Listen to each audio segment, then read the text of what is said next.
আপনারা সবাই কেমন আছেন? আমি এতগুলা লোকেরা জিজ্ঞেস করছি, কেউ আমারও জিজ্ঞেস করে নাই। আপনি কেমন আছেন? আমি বলার পরে না বললেন। আলহামদুলিল্লাহ, আমিও ভালো আছি। ভাইয়া ইকো আরো কমান, বক্সের ইকো কমান, আরো একদম কমান। হালকা একটু থাকলে হইবে, একবার বাড়ি দিলে হইব। আপনারা মনে করতেছেন হুজুরে বক্সের বিষয়ে বুঝে কেমনে বা মাইকের বিষয়ে। ওই ভাইরা যেমন মাইক চালায়, আমরাও মাইকে কথা বলি, ঠিক কিনা? ধারণা সবারই আছে, ওই ভাইদেরও আছে, আমাদেরও আছে। তা আমি যেহেতু বসছি, আমাকে দেওয়ার কথা ছিল 10টায়, এখন বাজে 11টা 18। আমি বেশি সময় কথা বলবো না, সর্বোচ্চ 12টা পর্যন্ত। এই টাইমটা থাকতে পারবেন তো? না দৌড় দিবেন? আছেন? থাকেন। আজকের এই মাহফিলে আল্লাহ তাআলা আপনাকে আমাকে এনেছেন, আশার বসার তৌফিক দান করেছেন। তাই আমরা সেই রব্বুল আলামিনের দরবারে নিজের অন্তরস্থল থেকে আল্লাহকে রাজি খুশি করার জন্য জোরে সোরে একবার চিৎকার মেরে আল্লাহকে খুশি করার জন্য শুকরিয়া তান আদায় করছি। আলহামদুলিল্লাহ। আলহামদুলিল্লাহ বললাম, খুশি হইল কে? আর বেজার হইছে কোনটায়? শয়তান আছে না নাই? আশেপাশে আছে না অনেক দূরে? শয়তানের আওয়াজ তো কানে আইতাছে, আপনি কো আহে না?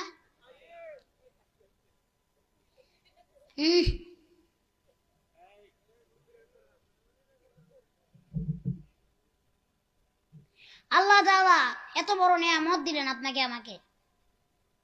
আল্লাহ তাআলা আপনাকে আমাকে আজকের এই মাহফিলে আনছেন। আল্লাহ তাআলা দুইটা উদ্দেশ্য থাকতে পারে। কয়টা? প্রথম একটা উদ্দেশ্য থাকতে পারে, আল্লাহ তাআলা হয়তো চান আজকের এই মাহফিল থেকে আপনার আমার জিন্দেগীর সমস্ত গুনাহ খাতাগুলি মাফ করে দিতে। আর হয়তো দ্বিতীয় এইটাও চাইতে পারেন, আল্লাহ তাআলা চান এই জন্য আপনাকে আমাকে আজকের মাহফিলে নিয়ে এসেছেন। আল্লাহ তাআলা হয়তো চান আপনাকে আমাকে আজকের এই মাহফিলের মাধ্যমে হেদায়েত দিয়ে দিতে। সুবহানাল্লাহ বললেন না? আল্লাহর শুকরিয়া আদায় করবেন। আল্লাহ বলেন, বান্দা আমাকে যখন আল্লাহ বলে ডাক দাও, আমি আল্লাহ বড় খুশি হয়ে যাই। আল্লাহ তাআলা বলেন, লা ইন শাকারতুম লা আযীদান্নাকুম ওয়া লা ইন কাফারতুম ইন্না আযাবি লাশাদীদ।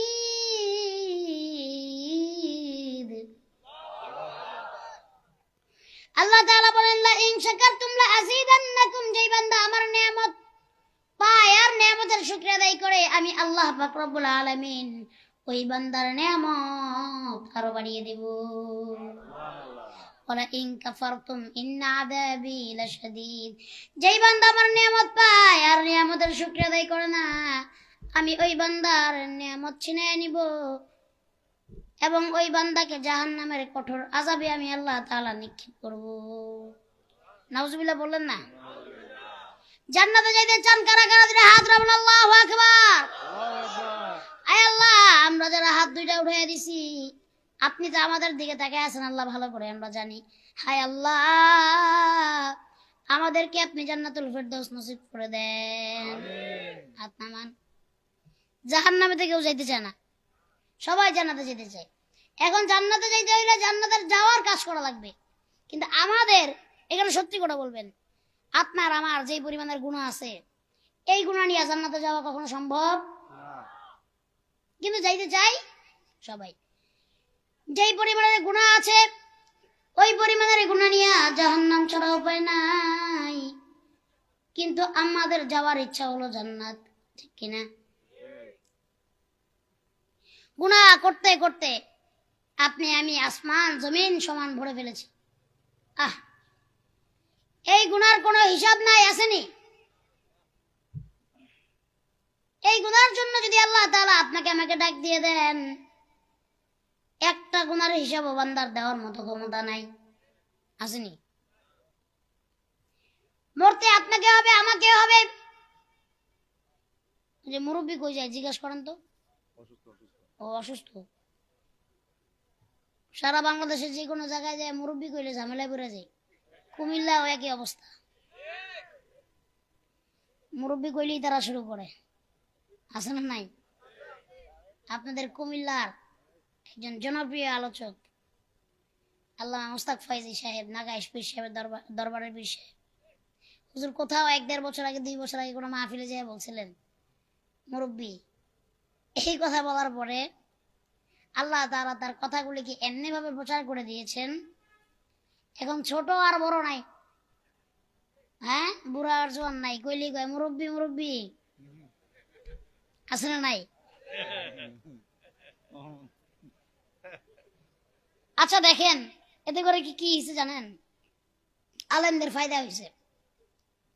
আল্লাহ তাআলা আলেমের মুখের কথাও যে এত দেশ বিদেশে প্রচার করে দেয়, এরকম কথা আলেমদের মুখের কথাগুলি আল্লাহ প্রচার করে দেন। সকলে বলছে আমিন। আমিন। আমরা মুস্তাক ফয়জি সাহেবের জন্য দোয়া করছি, আল্লাহ তাআলা ওনাকে কবুল করুক। সকলে বলছে আল্লাহুম্মা আমিন। আমিন। এখানে আসছেন না, আমি বেশি সময় কথা বলবো না। আমি কি বলতে চাই তাও বুঝবেন, কোথায় যেতে চাই তাও বুঝবেন, আমার জায়গাটা মতো আমার যেতে দিবেন। 1 নম্বরেও কোনো উঠা বসা করবেন না, 2 নম্বরে কেউ কোনো কথা বলবেন না। আপনি কিন্তু চাইলেই নুরুল ইসলাম বিক্রমপুরের প্রতিদিন দেখতে পারবেন না, পারবেন? বা চাইলেই নুরুল ইসলাম বিক্রমপুরীকে প্রতিদিন ওয়াজ শুনতে পারবেন না। হয়তো আমরা বছরে আসবো কোনো কোনো জায়গায় একদিন, 1 ঘন্টার জন্য, 1.5 ঘন্টার জন্য। এই সময়টা একটু আদবের সহিত বসবেন, একটু নম্রতার সহিত বসবেন, কোনো কথা বলবেন না। এখানে আমি আমার জীবনের কথা বলতে আসিনি, আমার পরিবারের কথা বলতে আসিনি। এখানে আমি আমি আমি আমার আল্লাহর কালাম থেকে, আমার আল্লাহ রাসূলের হাদিস থেকে বলতে এসেছি। এই জন্যই আল্লাহ রাসূল সাল্লাল্লাহু আলাইহি ওয়াসাল্লাম বলেন, যেখানে আল্লাহর কথা বলা হয়, নবীর হাদিসের কথা বলা হয়, সেখানে রহমতের ফেরেশতারা এমন ভাবে বর্ষিত হইতে থাকে, যেমন ভাবে বৃষ্টি হলে মুষলধারে বৃষ্টি হয়, আর বৃষ্টি হওয়ার কারণে ঝমঝম করে ঝপঝপ করে পড়তে থাকে। যেখানে আল্লাহর রাসূলের কথা হয়, ওই প্যান্ডেলে, ওই জায়গাটার ভিতরে আল্লাহর রহমতের ফেরেশতারা আল্লাহর আরশ থেকে বৃষ্টির মতো বর্ষণ হইতে থাকে। এই জন্য কোনো কথা নাই, একদম সাইলেন্ট। আমি যেখানে নিতে চাচ্ছি আপনাদেরকে, যেখানে যাইতে চাচ্ছি, বুঝবেন, একটু সময় দেন। এবার বলেন, আল্লাহ আপনারা আমারে ভালোবাসে কি বাসে না? বড় ভালোবাসে। আল্লাহর মতো ভালো দুনিয়াতে কেউ বাসে না। আল্লাহ বলেন, বান্দা তোমার মার থেকেও বেশি ভালোবাসি। আল্লাহ বলেন, বান্দা তোমার বাবার থেকেও বেশি ভালোবাসি। তার কারণ কি জানো? তার কারণ হচ্ছে এই, আমি আল্লাহ তাআলা পুরো দুনিয়াটা বানাইছি মাত্র 6 দিনে। কয় দিনে? আরে ভাই, মনিটর না আনার কারণে আজকে মনে হয় গলার অবস্থা 12টা হবে, কষ্ট হয়ে যাচ্ছে। ভাইয়া এই বক্স দুটা সাউন্ড আরো বাড়ান না, মাইকের সমস্যা না, মনিটর দুটো আনলেই চলতো। এখন তো কষ্ট হবে, বা পিছনে দুটো হর্ন দিয়ে দিলে হইতো। বক্সের সাউন্ড আরো বাড়া, আমার কান পর্যন্ত আসো, ব্যাস ব্যাস, আমরা কোনো কথা নাই। এবার আসেন, মহান আল্লাহ পাক রব্বুল আলামিন এই পুরো দুনিয়াটাকে কয় দিনে বানাইছেন? 6 দিনে। দুনিয়াটাকে এতটুক যেটাই আমরা বসবাস করতেছি, এটার নাম হলো আর্থ, পৃথিবী।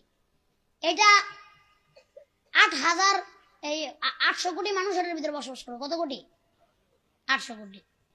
213টা থেকে 215টা দেশের ভিতরে আছে, বা 217টা। এর থেকে লক্ষ লক্ষ কোটি কোটি গুণে বড় এমন গ্রহ আছে, এর থেকে হাজার হাজার গুণে বড়, আছে না নাই? সূর্যটাই পৃথিবী থেকে অনেক বড়। মহান আল্লাহ পাক রব্বুল আলামিন বলেন, বান্দা পুরো দুনিয়াটা বানাইছি কয় দিনে? এর ভিতরে আমি আকাশ বানাইছি, পাহাড় বানাইছি, নদী নালা বানাইছি, কত সুন্দর সুন্দর জঙ্গল আমি আল্লাহ বানাইছি। আর তোমার মতো, আমার মতো, আপনার মতো, আমার মতো নাপাক পানির একটা বান্দা আমার আল্লাহ তাআলা বানান 10 মাস 10 দিনে। দুনিয়া কয় দিনে বানাইছে? আপনাকে আমাকে আল্লাহ চাইলে 10 দিনই বানায় ফেলতে পারতেন, পারতেন না? আল্লাহ বলেন, তোমার মতো একটা বান্দাকে আমি 10 মাস 10 দিনে বানাই। তার কারণ কি? পুরো পৃথিবীটা 6 দিনে বানাইছে। আল্লাহ তাআলা আপনাকে আমাকে 6 দিনেও বানাইতে পারতেন, কিন্তু না না, আল্লাহ বড় সময় নিয়ে, বড় ভালোবেসে, বড় দয়া করে, মায়া করে বান্দাকে বানায়। তারপর বান্দা এত গুনাহ করে, আল্লাহ তাআলা বান্দার গুনার জন্য বান্দাকে শাস্তি দেওয়া যদি শুরু করে দিত, তাহলে মনে হয় আপনি আমি প্রত্যেক দিন আল্লাহর দরবার থেকে শাস্তি পাইতাম। যে সুদ খায় তার কপালে যদি আল্লাহ লিখে দিত সুদখোর, কি করতো? মুখটা লুকায় হাঁটতে হইতো না? যে জেনা করে তার কপালে যদি লিখে দিত জেনাখোর, যে নামাজ পড়ে না তার কপালে যদি আল্লাহ তাআলা লিখে দিত বেনামাজি। যে মিথ্যা কথা বলে তার কপালে যদি আল্লাহ তাআলা লিখে দিত মিথ্যাবাদী। যে নেশা করে তার কপালে আল্লাহ লিখে দিল নেশাখোর। আমরা একটা মানুষের সমাজে মুখ দেখাবার মতো অবস্থায় আমরা থাকতে পারতাম না। কিন্তু চোরি করে, ডাকাতি করে আল্লাহ তাআলা শাস্তি দেন না, সময় দেন বান্দাকে, আরো সময় দেন। বান্দা আল্লাহর কাছে আসো, বুঝো, মাফ চাও, ঠিক কিনা? আরে আল্লাহ কত মায়া করে, দয়া করে চিন্তা করছেন? আমরা যে সমস্ত অপকর্ম করি, যে সমস্ত পাপাচার করি, ওই জন্য যদি আল্লাহ আস্তে করে রিজিকটা বন্ধ করে দিতেন, কি করতাম? কিছু করার ছিল? আল্লাহ বড় ভালোবাসে বান্দাকে। আবার ভালোবাসে কি বলে শুনবেন? আল্লাহ তাআলা ডাক দিয়ে বলেন, বান্দা লা তাকনাতু মির রাহমাতিল্লাহ ইন্নাল্লাহা ইয়াগফিরুয যুনুবা জামিআ ইন্নাহু হুয়াল গফুরুর রহিম।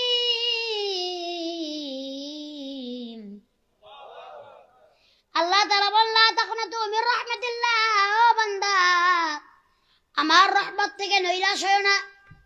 ইন্নাল্লাহা ইয়াগফিরুয যুনুবা জামিআ, আমি আল্লাহ নিশ্চয়ই তোমাদের মাফ করে দিব। ইন্নাহু হুয়াল গফুরুর রহিম, আমি আল্লাহ তাআলা বড় ক্ষমাবান, আমি আল্লাহ তাআলা বড় দয়াশীল। বান্দা তোমার জন্য আমি আল্লাহর বড় মায়া লাগে, তোমার জন্য আমি আল্লাহর বড় দয়া লাগে। কথা কি জানেন? কথা হচ্ছে আল্লাহর কাছে মাফ চাইতে হবে। ছোট্ট একটা দুধের বাচ্চা যে এখনো কিছুই বোঝে না, আছে না নাই? এই যে আপনাদের বলছি, নিজেদের ভিতরে কোনো কথা নেই। আমি প্রথমও কিন্তু এই কথাটা বলছিলাম না? আমি আবারও বলতেছি, এখানে আমি আমার কথা বলতে আসিনি, কোনো গল্প গুজব কিচ্ছা কাহিনীও শুনাইতে আসিনি। এখানে আল্লাহ কোরআনের কথা, আল্লাহর নবীর হাদিসের কথা বলতে আসছি। আবারও বলছি, কেউ কথা বলবেন না। আপনারা এখানে কথা বলবেন, উঠা বসা করবেন, আমার ডিস্টার্ব হয়। বুঝে আসছে? কথা ক্লিয়ার না ভেজাল আছে? না তাহিরি সাহেবের মতো বলবো? বুঝলে বুঝপাতা, না বুঝলে পাগলা তিতা মিডা বুঝে না, পাগলা রে পাগলা ভালো মন্দ বুঝে না, পাগলা রে জিলাপি দিও না।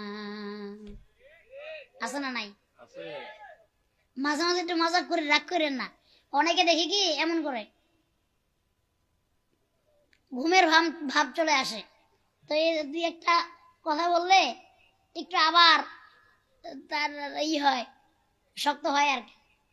যেমন যে এইখান দিয়ে এত সময় কথা বললে ওই পিছের থেকে কিন্তু চিৎকার আসে নাই, ঠিক কিনা? এখন যে কওয়া শুরু করছি, পিছের থেকে চিৎকার শুরু হয়েছে। চলবো? যাক, আর যাবো না ওইদিকে। এই আর কথা বলেন না কেউ। কথাগুলি বুঝছেন কি বলতেছি? মনোযোগ দিয়া, দিল থেকে কথাগুলি শুনবেন। এবার বলেন, আল্লাহর কাছে মাফ চাইতে হবে। ছোট দুধের বাচ্চা সে যদি কান্না না করে, তার মা চিন্তা করে আমার সন্তানটা কান্না করে, আমার সন্তানটা কান্না করে না, তার মনে হয় খিদা লাগে নাই, সে বোধ হয় খেলাধুলা করতেছে, এই জন্য তার দুধ দেওয়ার মতো প্রয়োজন বোধ মনে হয় না। যদি না কান্না করলে, মা যদি দুধ না দেয়, তাহলে আপনি বলেন আল্লাহর কাছে না কান্না করলে আল্লাহ আপনাকে আমাকে কিভাবে মাফ করবে? আল্লাহর কাছে যদি আমি না কাঁদি, আল্লাহ তাআলা আপনার আমার কিভাবে মাফ করবে? দেখেন, দুনিয়াতে সারা জীবন আপনিও বেঁচে থাকবেন না, আমিও বেঁচে থাকবো না। আপনিও মরতে আসছেন, আমিও মরতে আসছি। সব ধর্মের মানুষ, সে হোক হিন্দু, ইহুদি, খ্রিস্টান, বৌদ্ধ, যেই ধর্মের, অ্যাথিস্ট, নাস্তিক, যাই হোক, সবাই তার ধর্ম নিয়ে ভিন্ন ভিন্ন মতভেদ আছে না নাই? কিন্তু একটা জায়গায় সবাই এক, একটা জায়গায় সবাই সত্য কথা বলে, একটা জায়গায় সবাই একমত। সে জায়গার নাম কি জানেন? মৃত্যু। সে জায়গার নাম কি? মৃত্যু। খ্রিস্টান এই কথা বলবে না আমি মরবো না, খ্রিস্টানও বলবে আমি মরবো, বৌদ্ধ বলে আমি মরবো, হিন্দু বলে মরবো, ইহুদি বলে মরবো, কেউ এই কথা বলবে না আমি মরবো না। আর মুসলমান তো মরার জন্যই তৈরি হয়। ঠিক। প্রত্যেককে মরতে হবে, প্রত্যেকের মরণ আসবে। আপনিও বাঁচতে পারবেন না, আমিও বাঁচতে পারবো না। এই দুনিয়ায় আপনি আমি চিরদিন থাকতে পারবো না, আর থাকার জন্য আপনি আমি আসি নাই। আরে এই এলাকায় কত মুরব্বী দেখছেন না? 1 বছরের ভিতরে অনেক মুরব্বী ছিল না, অনেক বয়স্ক। আজকে 1 বছর পরে এসে দেখেন অনেকে মারা গেছে না। এখানে কি গত বছরের মাহফিলটা হয়েছিল? জি। দেখেন এই এই কাতারে, ওই পিছের কাতারে অনেক মুরব্বীরা হয়তো ছিল, আজকে কিন্তু অনেকে নাই। এখন আবার সামনের কাতারে অনেক মুরব্বীদের দেখতেছেন। এমন হতে পারে সামনের বছরে এই কাতার থেকে অনেক মুরব্বীরা নাও থাকতে, আবার অনেক যুবক না থাকতে পারে, আবার আমিনুরুল ইসলাম বিক্রমপুরীও না থাকতে পারে, ঠিক কিনা? ঠিক। দুনিয়াতে আসার গ্যারান্টি আছে, দুনিয়াতে আসার কোনো, বাঁচার কোনো গ্যারান্টি নাই, কিন্তু মরার গ্যারান্টি দুনিয়াতে 100% আছে। দুনিয়াতে যে আপনি বাঁচবেন এটার কোনো গ্যারান্টি, এটার গ্যারান্টি, কিন্তু মরার গ্যারান্টি 100% মরবেন, এটা সত্যি। আহ মরে গেলে সব শেষ, মরে গেলে সব শুরু, মরে গেলে কি সব শুরু। আল্লাহ তাআলা এই জন্যই বলেন কুল্লু নাফসিন যায়িকাতুল মাউত, যে বান্দা জন্মের স্বাদ গ্রহণ করলো নিশ্চয়ই ওই বান্দাকে মৃত্যুর স্বাদও গ্রহণ করতে হবে।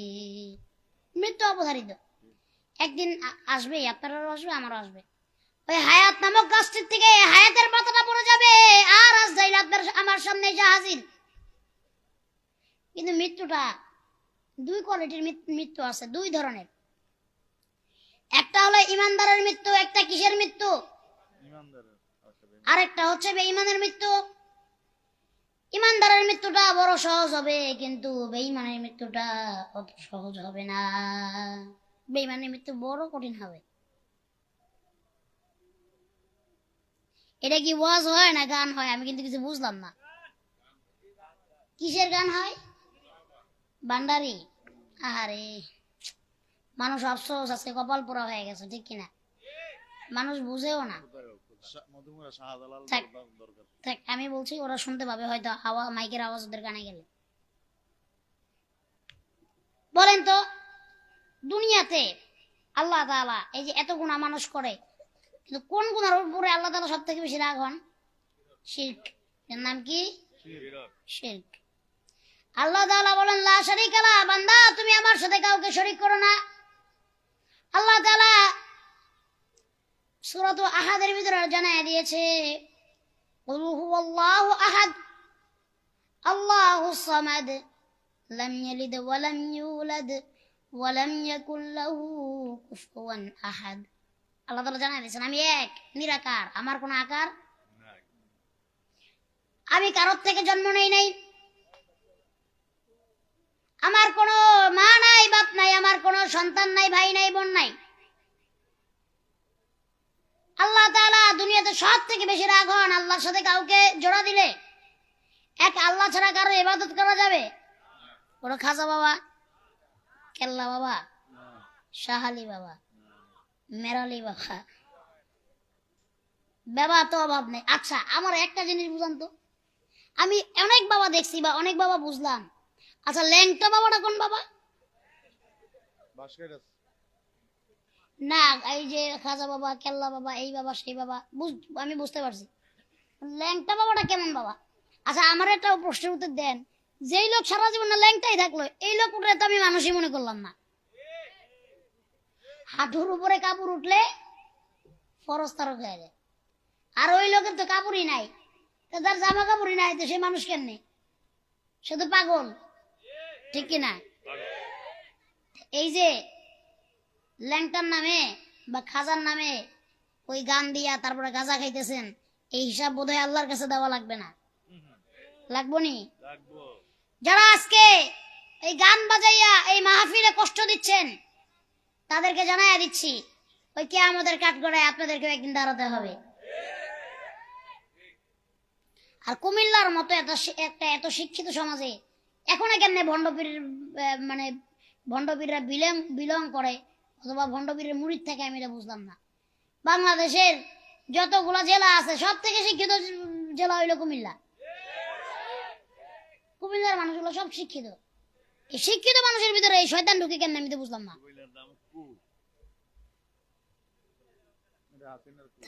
ওইটা আমরা না যাই। এখন এই যে ওইখানে যে গান হইতাছে এই গানের কি খবর হইব কোন তো? এরা এই গানের এরা কি মরবো না? তারপরে এই যে আরেকজন না কয়ে গেছে আমার মরণকালে ঢোলবাসি বাজাই হোক। মরণকালে বান্দা মরার পরে কবর রাজাবের অপেক্ষায় কাঁদবে আর সে ঢোলবাসি লয়ে ঘুরতেছে, আছে না নাই? তোমার ঢোল ভিক্ষা দিয়া পুকুরে ফেলাই দিব, ঠিক কিনা? এই কুমিল্লার মানুষ শুনে যান, কুমিল্লার থেকে আজকে একটা ঘোষণা দেওয়া যায়। আস্তে হইল না, আপনারা কথা বলেন না। কুমিল্লার থেকে আজকে একটা ঘোষণা দেওয়া যায়।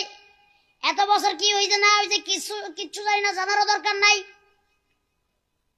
একটা কথা বলা যায়, কুমিল্লার জমিনে এই জমিন থেকে যদি আবার আল্লাহর সাথে কেউ বাজে ব্যবহার করে, আমার নবীকে কেউ গালি দেয়, আল্লাহকে কেউ গালি দেয়, আমার মারে গালি দাও আমি কিছু বলবো না, আমার কোনো সমস্যা নাই। আমার বাবারে গালি দাও আমি কিছু বলবো না, আমার সমস্যা নাই।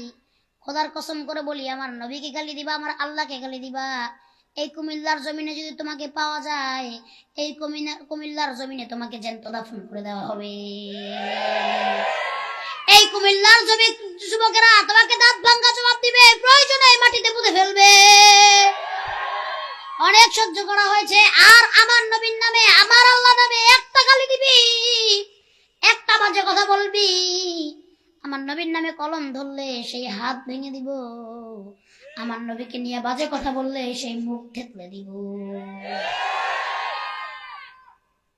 কাজে আল্লাহ রসুলের নামে যারা বেদাত শিরিক করতেছে, যারা গান বাজনার নামে ওয়াজ মাহফিলকে কষ্ট দিচ্ছে, তাদেরকে ছাড় দেওয়া হবে না ইনশাআল্লাহ।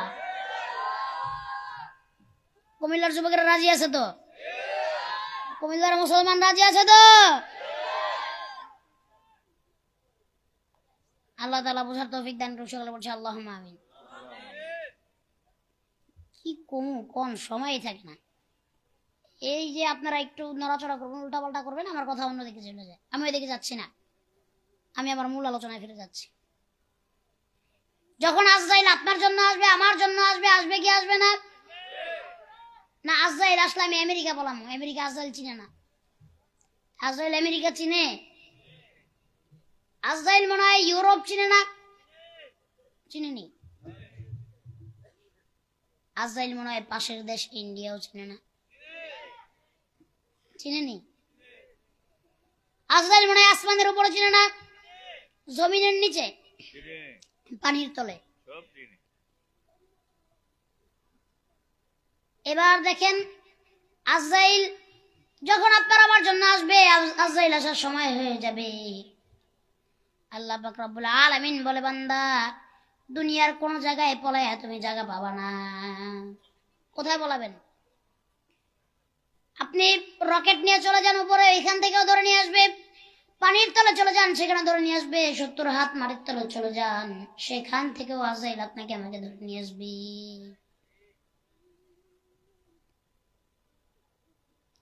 আমি তো বুঝি না, একদিক দিয়ে দেখি গানের আওয়াজ আসে, আরেক দিক দিয়ে ওয়াজের আওয়াজ আসে। ওয়াজ হইতাছে, গান হইতাছে। আরে এক গ্রামে মানুষগুলা কেমন হয়ে গেল, এক জায়গায় ওয়াজ তো এক জায়গায় গান। হ্যাঁ, এই গানের ভাইয়েরা, আমাদের আওয়াজগুলো আপনাদের এখানে গেলে কষ্ট করে আপনাদের মাইকগুলোর সাউন্ড কমায় দেন, আপনাদের হর্নের সাউন্ড কমায় দেন। আসেনি কেউ একটা ফোন দেন না, ফোন দিয়া কোন সাউন্ডটা কমাই দিয়ে। কি বলবো বলেন, এইভাবে ওয়াজ করা যায়? একদিক দিয়ে ওয়াজ করতেছি, আরেক দিক দিয়ে ভান্ডারিকে বন্ড গান কানে আইতেছে। এটার সাউন্ড বাড়ায় লাভ নাই, ওটা আইবই। আচ্ছা, আর আলোচনা দীর্ঘায়ী করবো না, শেষ করতেছি, বেশি সময় কথা বলবো না, শেষ করছি। যেটা বুঝাইতে চাচ্ছি, আল্লাহ পাক রব্বুল আলামিন বলেন, বান্দা আজরাইল যখন এসে যাবে, কোথায় তুমি পালাবা? সেইখান থেকে তোমাকে ধরে নিয়ে আসবে। আইনামা তাকুনু ইউদরিকুমুল মাউত ওয়ালাউ কুনতুম ফি বুরুজিন মুশাইয়াদা। আল্লাহ পাক রব্বুল আলামিন বলেন, তোমার যখন মৃত্যুর সময় হয়ে যাবে, আর আজরাইল যখন তোমার জান কবজ করার জন্য রেডি হয়ে যাবে, যখন তোমার জান কবজ করতে যাবে, তুমি পানির তলে পড়াও, মাটির তলে পড়াও, মজবুত মজবুত কেল্লা বানায় অবস্থান করো, আজরাইল তোমাকে সেইখান থেকে ধরে নিয়ে আসবে। ঠিক কিনা? আসেন দুইটা মৃত্যুর কথা শোনা যায়।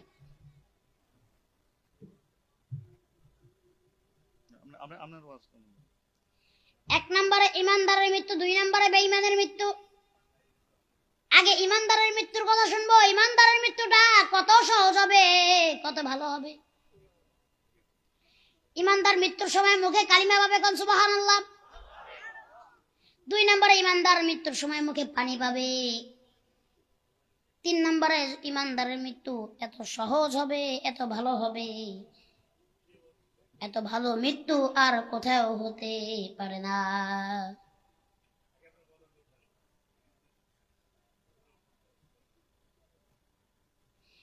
এই যে আপনারা কথা বন্ধ করেন, বসে যান, আসেন। এখানে আমাদের কষ্ট হচ্ছে, আপনারা কথা বললে আমার ওয়াজ করতে কষ্ট হবে। আপনার কি হইলো? কাশি শুরু হয়ে গেছে দি, কথা কি কমু না শেষ করে দিব? চালায় যাব? ভাল লাগতেছে না কষ্ট লাগে? ইমানদারের মৃত্যু এমন ভাবে হবে, ইমানদার যখন রাতে ঘরে ঘুমাইতে যায়, এত সুন্দর মৃত্যু হবে, ঘুমিয়ে গেছেন, আজরাইল জান কবজ করে নিয়ে যাবে, আর ইমানদার টেরও পাবে না। আর ইমানদারের মনে হবে রাত্রে ঘরে যেয়ে ঘুমাইছি, আর মনে হলো আমি কিয়ামতের দিন আমার ঘুম ভেঙেছে। এটা হলো ইমানদারের মৃত্যু। মুখে পানিও পাবে, কালিমাও পাবে, আবার মৃত্যুটাও বড় সহজ হবে। ঠিক কিনা? বেঈমানের মৃত্যু অত সহজ হবে না, বেঈমানের মৃত্যু বড় ভয়াবহ হবে। এক নম্বরে বেঈমানের যখন মৃত্যু হবে, বেঈমানের সামনে যখন আজরাইল আসবে জানটা কবজ করার জন্য, আজরাইলের রূপটা বড় ভয়াবহ থাকবে। আজরাইলকে দেখার সাথে সাথে বেঈমানের জবানটা বন্ধ হয়ে যাবে, বোবা হয়ে যাবে। সাথে সাথে কি হয়েছে? জবান। আজরাইলকে দেখার পরে বেঈমান এত ভয় পাবে, সে চিন্তা করবে, ভয় পাওয়ার এমন ভয় সে পাবে, তার ভিতরে যে কলিজা, তার ভিতরে যে গুর্দা ফেফসা সব গলে পানি হয়ে যাবে। আজরাইলকে দেখার সাথে, যেমন মৃত্যুর আগে একবার মৃত্যু হয়ে যাবে, এরকম অবস্থা হবে। যেমন আজরাইল জান কবজ করার আগে মরে যাচ্ছে, আজরাইলকে দেখার পরে বেঈমানের চোখ দুটো বড় বড় হয়ে যাবে, মনে হবে চোখ দুইটা বাইরে হয়ে আসতেছে, জবানটা বন্ধ হয়ে যাবে, আওয়াজ করতে পারবে না। আর এমন পিপাসা লাগবে, বেঈমান মনে করবে যদি আজকে সারা দুনিয়ার পানি আমারে খাওয়ায়া দাও, তারপরে আমার পিপাসা মিটবে না। আজরাইলকে দেখে ভয় পেয়ে যাবে, এমন ভয় পাবে, ভয়ের চোটে শরীরটা তার খিঁচুনি মেরে উঠবে, মুখে কালিমাও পাবে না, পানিও পাবে না। কিন্তু আফসোস, বেঈমানদার মুখে পানি। বেঈমানদারের সব থেকে বড় কষ্ট, আজরাইল যখন তার রূহের ঘরে হাত টানবে, রূহটা বের করতে নিবে, রূহটা এমন কষ্ট দিয়ে বের করবে, বেঈমান চিৎকার মারবে, এমন চিৎকার মারবে, কিন্তু বেঈমান ভিতরে ভিতরে চিৎকার দিবে। বেঈমান ওই চিৎকার মানুষের সামনে দিতে পারবে না। আর যদি সেই চিৎকারের আওয়াজ মানুষ শুনতে পাইতো, তাহলে মানুষগুলা সব পাগল হয়ে যাইত। এত চিৎকার আসমান জমিন পর্যন্ত গাইবে যেত বেঈমানের চিৎকারের জ্বালায়। কিন্তু সে সেই চিৎকার ভিতরে ভিতরে দিবে, সামনে দেওয়ার সুযোগ। এত পরিমাণের কষ্ট দিয়া বেঈমানের রূহটার জানটা কবজ করবে। মিসাল দেওয়ার জন্য বলি, কিয়ামতের দিন ওই বেঈমানকে যদি আল্লাহ আবার বলে তোমাকে আমি দুনিয়ায় পাঠাই, বেঈমান আল্লাহকে জিজ্ঞেস করবে, আল্লাহ আমার দুনিয়ায় পাঠাবেন? হ্যাঁ আল্লাহ, আমি যদি আবার দুনিয়া যাই, পানি আছে রে ভাই? পানি আছে আপনাদের এখানে? আমার একটু পানি খাওয়ান তো।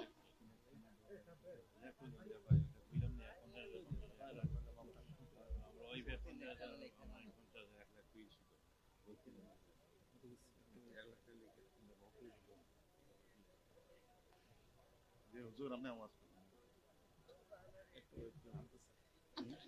আপনারা নিজেদের ভিতরে কথা বলবেন আর আমার বলবেন ওয়াজ করতে। আপনারা প্রথমে বুঝাই বললাম যে আমার আশেপাশে কথা বললে আমার ডিস্টার্ব হয়। পানি আসেনি, চা আসেনি, আনন্দ তো যায় জানতো, পানি দেন, পানি খেয়ে আমি ছেড়ে দিলাম।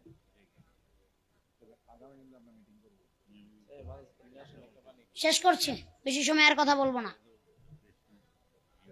আচ্ছা হুজুর, জি আপনি তো আমার শ্বশুরের এলাকার লোক, একদম জি। কাছের কাছের লোক। হুম জব্বার সাহেবের মেয়ে জামাই আমি, বুঝতে পারছেন কিছু? হুম হ্যাঁ, তো আমার জন্য দোয়া করবেন ইনশাল্লাহ। ইনশাল্লাহ আমার ওয়াইফ অসুস্থ, দোয়া করবেন ইনশাল্লাহ। হ্যাঁ, ইনশাল্লাহ। আর আপনি ওয়াজ করেন, আমি চলে যাচ্ছি এলাকাতে। ঠিক আছে ইনশাল্লাহ, জি দোয়া চাই। জি জি, দোয়া চাই আপনার কাছে, দোয়া চাই। কথা চলবে, চলো। চলবে, কথা চলবে, সুন্দরভাবে কথা বলতে। বেঈমান, বেঈমানের যখন মৃত্যু হবে আর আল্লাহ তাআলা বেঈমান কি বলবে, ও বেঈমান তোমাকে আবার দুনিয়ায় পাঠাই। বেঈমান আল্লাহকে জিজ্ঞেস করবে, আল্লাহ আমাকে যে দুনিয়ায় পাঠাবেন আমার কি আবার মৃত্যু হবে? আল্লাহ বলবেন হ্যাঁ, তোমার তো আবার মরতে হবে।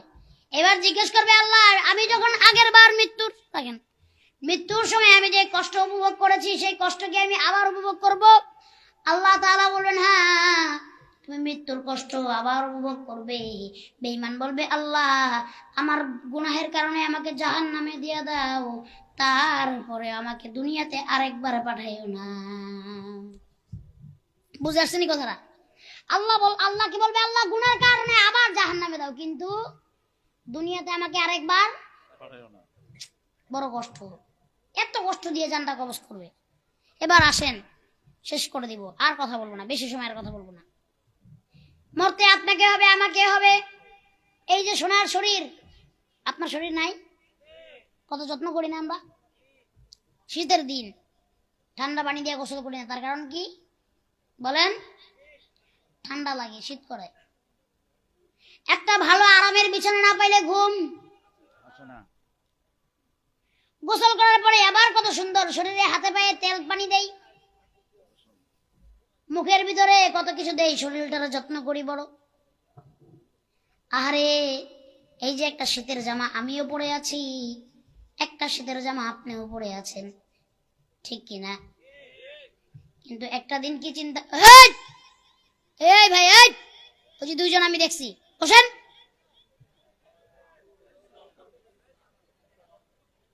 কি বুঝলাম না আমি, কি বলছেন? বসতে বলছি আপনাদেরকে। ভলেন্টিয়ার কই? গেটের সামনে নাই। হাসির বিষয় না, আমি প্রথমে বলছি বস করার সময় উঠতে পারবেন না। কি বস করবো? আপনাদের মনোযোগ কোথায় গেল? বললাম আমার সাথে 3 বার তাকবীর দিবেন। এই তাকবীর দেওয়ার পরে কেউ নিজেদের ভিতরে কথা বলবে না, এই পাশে বসে তাকাবে না। যদি তাকান আমি তাহলে ধরবো তারে। সকলে একবার বলেন লিল্লাহে তাকবীর। আরেকবার বলছি লিল্লাহে তাকবীর। আরেকবার পড়ছি লিল্লাহে তাকবীর। মোটামুটি শান্ত হয়েছে আলহামদুলিল্লাহ। এবার আসেন, এই যে সোনার শরীর, আহারে বড় কষ্ট লাগে মাঝে মাঝে চিন্তা করলে। এই সোনার শরীর পোকে খাবে, কিসে খাবে?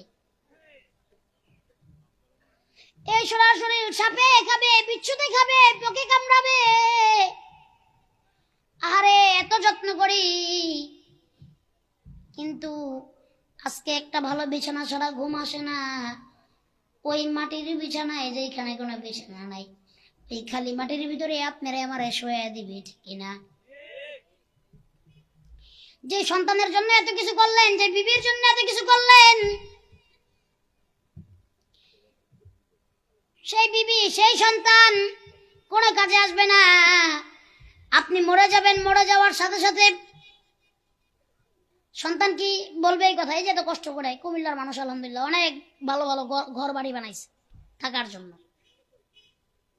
একবার যদি মরে যান, সন্তান এই কথা জীবনেও বলবে না, আহারে আমার আব্বা অনেক কষ্ট করে ঘর বানাইছে, বাড়ি বানাইছে, আমার আব্বা মরে গেছে।